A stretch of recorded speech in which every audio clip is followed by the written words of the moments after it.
Hi everybody, I'm Susana Acuña. I teach math, that's my discipline. Excuse me, and my career path to El Camino College has been interesting. I was the first in my family. I have a huge family, I'm Mexican, so a lot of people first to go to college. That kind of motivated me because when I got to college I wasn't sure what I wanted to study. I went to UCSD and math is really tough at UCSD. I felt like I just made it, but I made it, you know, and once I graduated, I thought I wanted to teach. I thought I wanted to be a high school math teacher, and then I wasn't so sure because I didn't come out of there feeling so strong in math, you know, and so I thought maybe I'll tutor, I'll try getting my credentials and see what comes about. And I had an awesome mentor, and that gave me an amazing opportunity. I was 21, I graduated college, and I started teaching the summer after I graduated college at the Jaime Escalante math program. And when I was looking for a tutoring job, and he said, I need a teacher. And I was like, I'm not a teacher, I'm a tutor. So he said, I'll mentor you, I'll help you through it. He sat with me for half an hour in class and he said, you're okay, you don't need mentoring, you're fine. And I was like, no. But 15 years later, here I am teaching math. So it worked out wonderfully. I went back to get my teaching credentials because then I decided I do want to teach high school. And he told me, you are ready for college level, you need to get your master's. So thanks to him, I went back, got my master's, and started adjuncting everywhere. So for 6 years, taught a lot of schools. East LA College is my home base. I'm from Boyle Heights, really close to East LA, so a lot of my students were my classmates, believe it or not, in high school. It's crazy how life works that way. But after that, I also taught Whittier College, Cal State LA, Cal State Dominguez Hills, and I was all over the place until, luckily, like all of you, were blessed that we got a full-time position here, and I'm really excited about working here. I'm passionate about two things: my family. I have a little one already and a little one on the way, so I'm excited about that, what the future will hold. I don't know, you guys, I need advice from all of the parents that have more than one child. But aside from that, I'm really passionate about helping people. Even to this day, my family, I have a big family in Mexico, and they still call me to ask me about, you know, process of getting into college and things like that. So I'm really open to all of that, helping in whatever I can, especially for my students. And a lot of students will stay after class and just talk to me about their issues in life and things like that, which I really appreciate because that helps me help them learn the math that they need to learn. And especially for the Latino population and the women in the classes, it's very empowering to have that ability. So I'm very excited and I'd like it to be here. So thank you. Well, hello everyone. Can you hear me? I'm Camila Jenkins.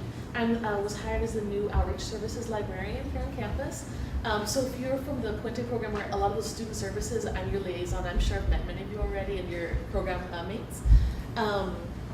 So my summary of my career, I was also a student here for 3 years in El Camino. Like, I'm surprised that many of us were. That's really awesome. I was a student here for 3 years. And I also, while I was getting great grades and I loved it, I could not pass math. And I was having so much trouble and I was so nervous.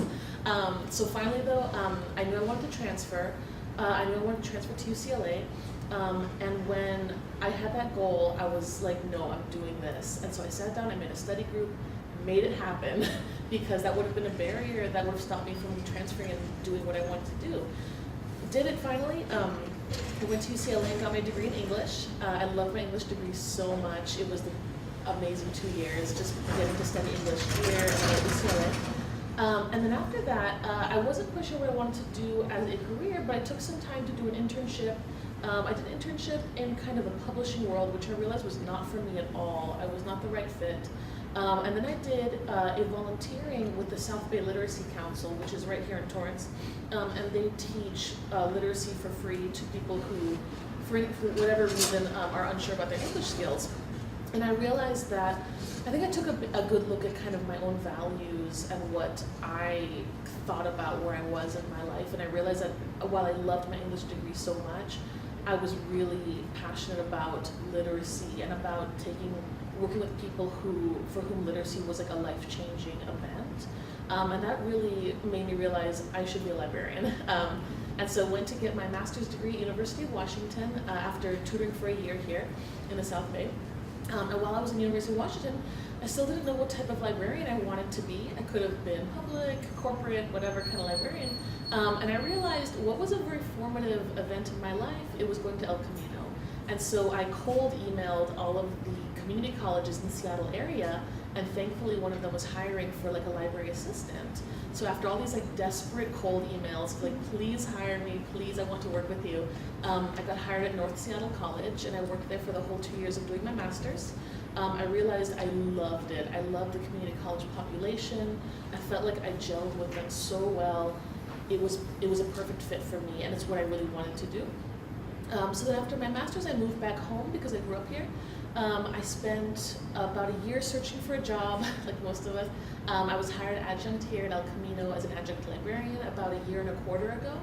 And then when the full-time librarian opening came about, I was so excited. I spent so much time applying, thinking about why I wanted to be here. Many of you mentioned wanting to give back to the campus. I definitely felt that way. I felt like being at El Camino had changed, honestly, the entire course of my life, really. And then what I'm passionate about, I think when I'm in the library and I'm able to find the students who are really freaked out or they don't know what they're doing and they just need someone there to say like, you're on the right track, you're fine. I love being that person for them. And I realized that I loved tutoring when I was younger. I loved all these kind of helping roles, and so it made total sense for me to keep on doing that. Even a day ago, there's students in the library and they're almost in tears. They don't know what to do. And if I can just go and say like, you're on the right track, you belong here, I'm gonna help you out, then that is the best part of my job. And then personally passionate, a lot of us mentioned like storytelling. I love storytelling, whether it's films or books or music. And I was also thinking, how should I describe what I'm passionate about? It's that. It's, just hearing people's stories, no matter what format, I love it. Yeah. So that's me. Thank you. Hi, I'm Ryan Gann. I'm the new systems librarian. What systems is like kind of combining technology and facilitating that how technology can spread information, whether that's in databases or books. So I manage kind of like the software and also kind of how to interface students with that as well. So my career path to ECC, I was in high school. I didn't do so hot. I was in Anaheim. I went to Cypress College, and 2 years. I really liked community college. I really shined. I joined student government. I got a 4.0 GPA and transferred to UC Berkeley for history, and I did a minor in art history as well. I did that for a while, and then when I graduated, I was working in the library a little bit as kind of work study. I had done also in community college. I worked at the Orange County as a library page, putting away books. So I had a little bit of library work. Didn't really think about it as a career. One of my friends, we started a band, a rock band, and we won the Battle of the Bands. Our name, we thought it was, hey, why don't we name our band the Librarians? So, and I was like, wouldn't that be funny? And I was like, oh, that's great. Yeah, let's just do that. And so people we would interview, and they would say, hey, yeah, we're librarians. Wouldn't it be funny? We had a rock band, and then we put that away. What happened was, so I did that for a while, worked in coffee shops as a barista, a lot of coffee drinks. Then I went. My band broke up, and then I was like working in a coffee shop. They said, hey, do you want to do roasting coffee for a career? And I thought, no, I don't think I want to do that for my career. One of my friends, she had seen my band, and she went to library school. And I thought, oh, wow, I really respected her a lot. She was really smart. And I was like, hey, why don't I try that as a career as well? So I moved back home. I got a library job. Went to library school at San Jose State. And then I graduated, and then I was a teen and young adult librarian at Orange Public Library. And then I went and became a branch manager at a small branch of the Taft Branch Library. What happened was, Cypress College was in the back of my mind. I saw a job through one of the listservs and said, oh, they were hiring part-time. I was like, oh, wouldn't it be great 20 years later to come back to Cypress College and I'd work part-time as an adjunct. I applied, I got the position. They were able to work with me on having my schedule while I worked full-time, and it was really nice to come back to campus, see the new library. What happened was I moved here to Torrance. Me and my wife moved to Torrance, and I saw El Camino College, and I saw, wow, that was great. My appointment ended at Cypress College. The person came back from maternity leave, and I applied here. Got in the same cohort as Camilla about a year and a quarter ago, and I thought, wow, this is really amazing. I would really love to work here. So, full-time position opened up as a systems librarian. I applied for it. I'm very thankful to be hired, to speak with all of you. I remember the first time when we moved here and I walked campus and I was like, wow, there's a library. Wouldn't it be nice to work in that? And then now I'm here, so it's really great. My passion is, I love systems, so I like complex things, so I have a lot of interests. Librarianship for me is about being intellectually curious, lifelong learning, so I'm just going to name a lot of my passions. So back to my coffee stuff, I roast coffee. I love to barbecue, like low and slow, brisket, pulled pork, chicken, overnight. I love playing yeah, so look for me, hopefully I can do it. And so complex games, like Japanese mahjong, I still sing, I play euphonium and trombone, so I like to do a lot of complex systems. Right, thank you. So in respect for Dr. Shankfeller's time, we're going to do the last two introductions after her presentation. Thank you everyone for sharing. It's very interesting to hear everyone's stories, but VP has been scheduled. So we're going to transition and then we'll pick up on our introductions. When Jean is done, let me just transition out of here. I'm sorry, it's just that they organized the meeting at 2 o'clock just for me. So.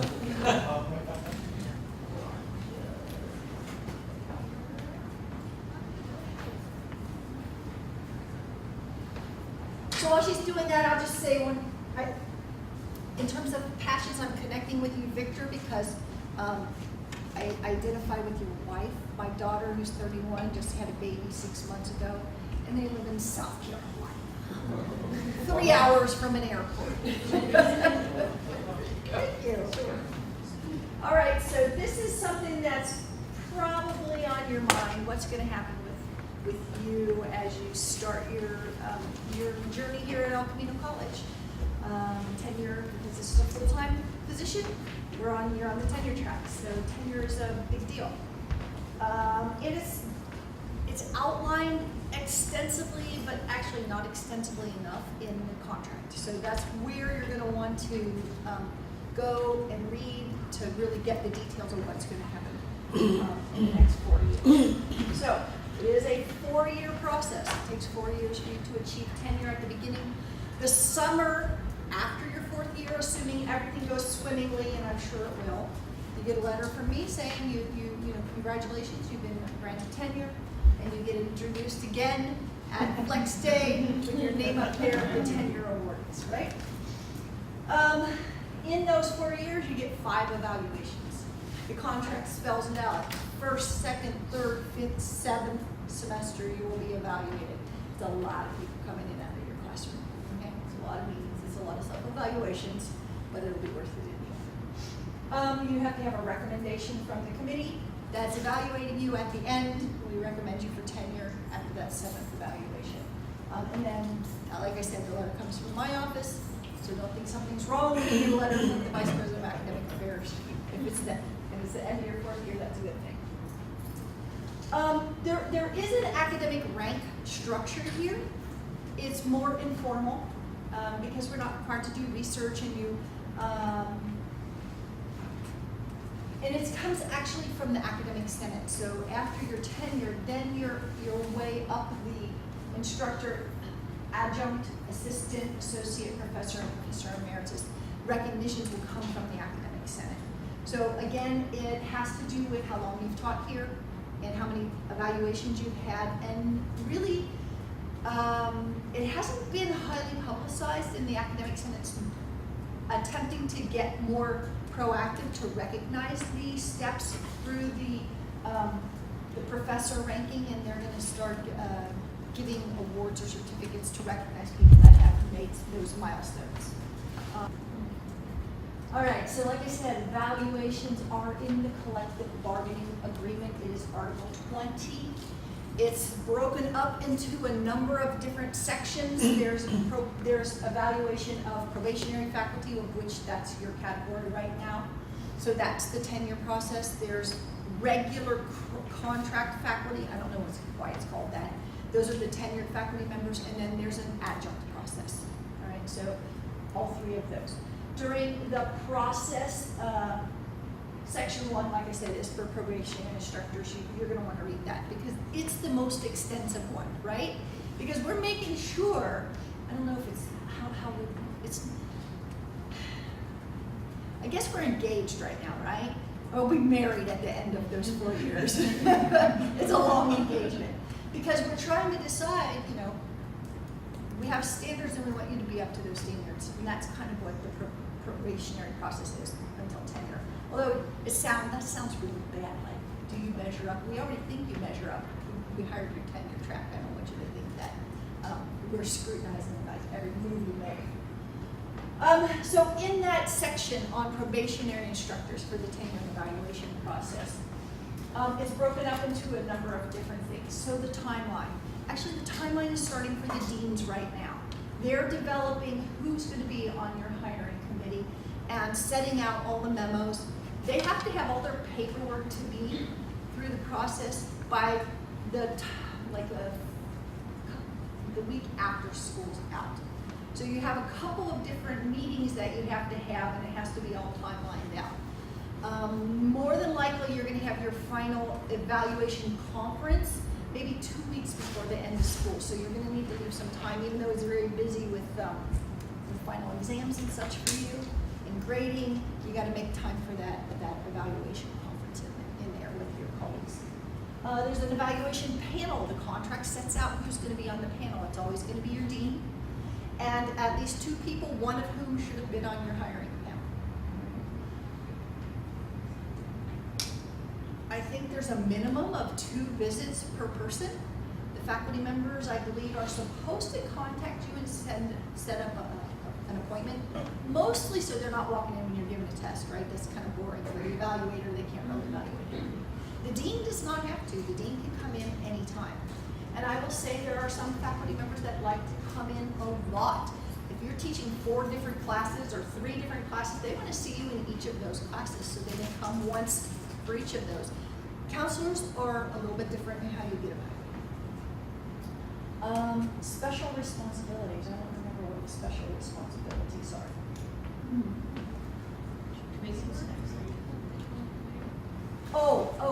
So when you get the memo from your dean, there'll be a memo from your dean and it'll say who's on your hiring panel. And you expect them to come and visit your class, and they'll hopefully stay more than 15 minutes because I don't think you can really evaluate someone in 15 minutes. They're going to ask you to send copies of your syllabus because there's certain things that I'm going to look for and your dean is going to look for in your syllabus. Have you listed what the learning objectives are for the course? Have you listed the materials that the students need to purchase? The student learning outcomes should be in there. There should be a schedule for the students. There should be grading policies. There should be a statement about disability services that we have on campus. There should be a statement about academic dishonesty or standards of conduct. There should be some kind of standards that you have, and you can actually just link to the catalog for those. But those things need to be in your syllabus, and here's why. Your syllabus is your contract with your students. If there's ever a dispute about a requirement that you have, your syllabus is the contract, and that's what we're going to look at. There shouldn't be contradictions in your syllabus. It shouldn't say here that we're going to have homework due on Tuesdays, and someplace else say homework is due on Fridays. Those are very confusing to students. We actually had a grade get changed in a grade appeal because there was contradictions in the syllabus, right? So you really have to read what your syllabus says. That's your contract. If your syllabus says that you're absent 3 times, which is like 10%, or 4 times is 10% of your class, I will drop you for that. And you do it, then you're covered. But if it doesn't say that and you drop someone for missing 10% of the class, they have some arguments with you, or anything like that. If there's any dispute with a student, and believe me, they have it. They run to my office right away. Well, they run to the dean first. Your syllabus protects you. So it's important to look at sample syllabi that other instructors have and how they handle things. It's a contract between us and the student. Does the student need to sign it? No, they Is do there not. a But you have to make sure that they did it. Okay? Piggybacking on that question, so I provide the syllabus on Canvas. That's fine. You can Oh. provide it electronically. Great, because Alana said that it's also better to cover yourself and have a discussion or something, where they say, I've read the syllabus extensively and agree to its terms. Right. I mean, if you spend time in class and that's on your syllabus, that you're going to spend the first part of the first class going over the syllabus. Yeah, but you don't have to have it signed. I mean, in high schools they do that, and they want parents to sign it because the parents are responsible. That's not necessary here. Now, it cannot contradict ENCODE or Title V, right? You can't say, I'm going to charge you 5 points every time you take out your cell phone. Why? Because grades are educational objectives. Your cell phone is not an educational, misbehavior is not an educational objective. So you cannot use grades as a punishment if someone's misbehaving in class, right? So you can't violate what the ed codes are, but you can certainly set the standards for your classroom. You are expected to give copies of that to your division office anyway, right? They probably have asked for that. But you're going to give the syllabus to the class. They may want copies of your tests or quizzes that you do, and the faculty members are going to scrutinize those because, especially if you have sequential courses, like in AJ, they take one and then they have to take some of the other things after that, physics for sure. They want to make sure that you're testing the students at a level that they'll be prepared for the next class.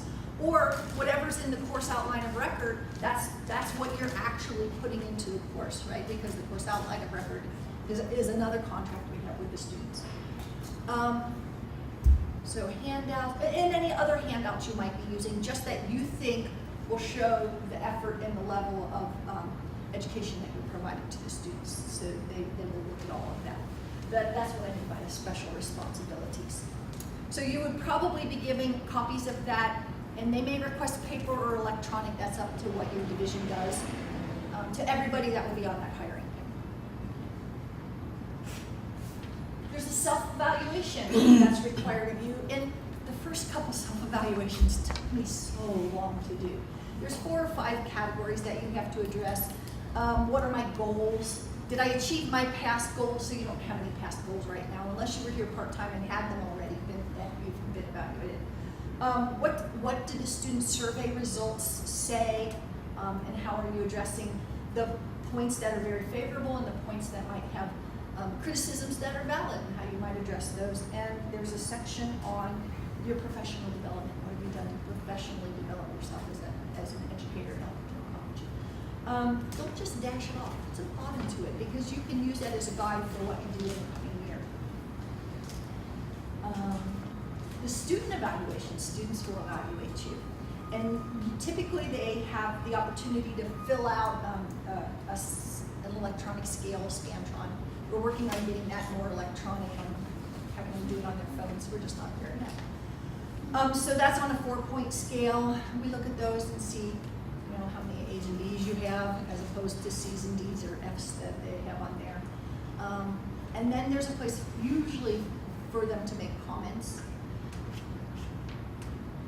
When I look at those kinds of evaluations, I don't try to pick out 1 or 2 comments and try to look at the overview of the comments. Do they say over and over again that he's not following the syllabus, or they're making, she's making it confusing for me, or I really appreciate that they do this on Fridays to prepare for Monday's exam or something like that, and say, oh, okay, I'll do more of that and less of this. So look at the overall statement, but there will always be one in there that's just going to stab you in the heart, and that's the one you won't forget, right? So try to take that lightly. The evaluation, it should, The evaluation conference, you do have to meet with the whole conference committee. Now, for probationary faculty, there's, as I said, 3 people that are gonna come in, they're gonna visit your class a couple of times. They're gonna meet without you. And during that, they will agree on one conference report for you. So it has a series of questions. How are you satisfactory, needs improvement, or unsatisfactory in a number of areas? Do you meet your office hours? Are you doing professional development? Are your teaching methods effective? Are you following the course outline of record? Those kinds of things. Are you using methods in the classroom that are acceptable? Are you following the course outline? They'll come to a consensus on this report, and that's so you don't necessarily know that this person said this and this person said that, you know. And then after they meet and write up their conference report, then they'll meet with you as a whole group. So they have to meet twice. You have to meet with them once, and they'll give you a summary. They'll write up another report after that of what was said in the conference and any suggestions they may have. They might say, oh, we want you to teach this new course next semester that you've never taught before. Why don't you shadow this teacher? Or just kinds of things to help you fit in with the department. Suggestions for improvement is always meant constructively. That conference report, then you would sign it. You have an opportunity, if there's something someone says that you don't necessarily agree with, what they say that you talk too fast, and you say, no, I don't talk too fast. This is just, students can understand me, whatever. That's kind of trivial. But you do have an opportunity to respond, and that goes into your evaluation report. Everybody signs it. That's the end of the first evaluation period. That comes to me, I review it, and then it goes to HR, and that becomes part of your file. So all of your evaluations, the formal evaluations, are put into your personnel files, okay? You always get a copy of everything. So I typically save them. I have them back for 20 years, 30 years. This process with the student evaluations, is that once during the 4 years or every year? That's every semester, every evaluation. Every evaluation goes through This process. Now, what changes after the second year? So this is 1, 2, and 3 semesters. After the second year, the number of people that come to visit you goes down. So then it's the dean plus one other person for 5 and 7 semesters, right? So it does ease up a little bit. But and then when you're tenured, the dean doesn't have to come anymore. It's just one faculty member that comes to visit you. But it's more during the probationary process. But yeah, every semester. And it's prescribed. The student evals are supposed to go out in the 8th week. Because we still do them on Scantrons. It takes a little time to get them back. That's why we do it then. It's a balance between, you don't want to do it too early, because like if we did it now and then a third of your class dropped, which is kind of typical, then there's all those opinions of people that didn't really stick out to your class. If we do it too late, then only the good students are left, right? I mean, so it's a balance in between them. But yeah, every semester, 5 times. Is it not during the summer then? Not during the summer, no, not during the winter, only during what we call primary terms, which are fall and spring. And then after you're tenured, it's every 3 years you get evaluated, unless there's some reason that we should evaluate you more often, every 3 years.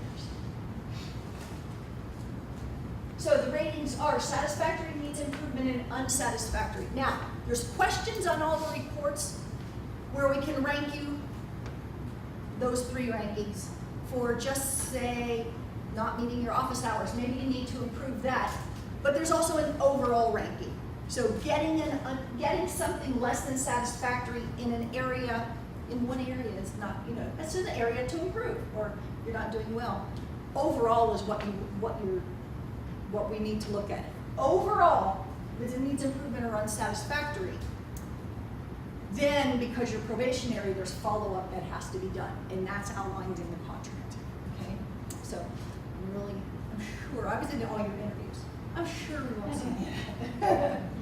Because it's labor intensive, right? Because we want to make sure the students, that you're doing the best, the department's doing the best, and then the students are getting the best, right? But like I said, there's about 8 or 10 different scales, items that you'll get ranked on individually, and then an overall ranking that the whole committee agrees on. Oh, that was it. That went fast. Last time that whole, there were a lot more questions last time. Questions? I remember one from, yeah, go ahead. Yeah, okay, so I have a question. So are we informed about when will we have our evaluations? Yes. So most deans will send out, or well, you're in natural science, right? So Mary will send out memos from the dean really soon. Right now, they're looking at what your teaching schedule is, it has to be tenured faculty members that do your evaluation. So now they have to find tenured faculty members that aren't teaching when you are, so they can come to your class, right?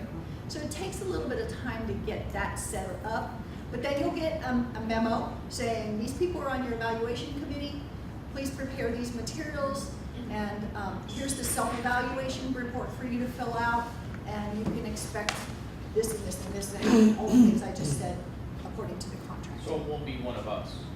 No, only people from your department. Now, John, he's the only person in real estate, right? So it'll be someone else from within some related discipline. Like tenure. Yeah. Tenure, right, Yeah. no. And as a tenured faculty member, you won't be evaluating as a probationary faculty member, you will not evaluate a tenured faculty member. Got it. You might, in year 3 or 4, be asked to evaluate a part-time An person. adjunct. Right. But you won't be evaluating anybody for 2 years, right? And you will only be evaluated by tenured people in the department. I'm trying to think what other areas we have. Well, there's plenty of nurses. I'm thinking, Eric, you know who's going to evaluate you, right? Because there's only 2 other department people. Same for Shane. Sorry, 2 out of 3. He's got 4 people in his department. Tiffany, are you the only one left? No, Julia's still here. Julie Lynn's still there. Yeah, so Julie will be on there, plus someone else from a related discipline. Ryan, did you have a question? Oh, no, I was just saying that. Oh, you're all by yourself, so it'll be Yeah. someone else. Well, probably EMT or fire tech Yeah, is that's what it is. closely related to administrative justice. Where do we get a copy of this agreement? It's online, so.